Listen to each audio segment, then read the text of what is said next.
Hello guys and welcome back to my channel. And today I'm going to show you how you can use BeReal for complete beginners. So firstly let me uninstall my BeReal,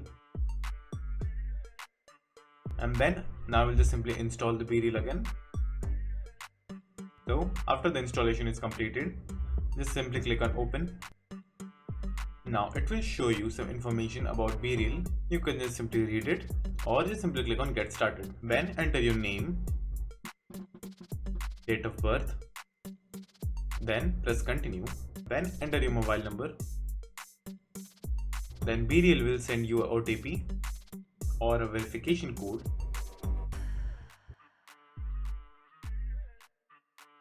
So after verifying the code, then if you want to add your friends from your contacts, just simply click on continue, and if not, just simply press on skip on the top right corner.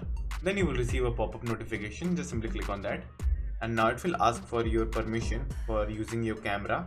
Just simply allow it, and then just simply take a snap. Then just simply click on send. And that's how you upload a BeReal. And from the next day, BeReal will send you a notification just like that. And what you have to do is just simply click on the notification and just simply take a picture of yourself and then just simply upload it.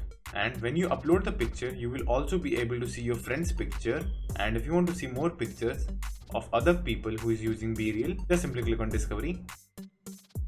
And over here you will find all the people who are using BeReal and sending their BeReals. So that's how you can use BeReal. And thank you for watching, and do like and subscribe to my channel.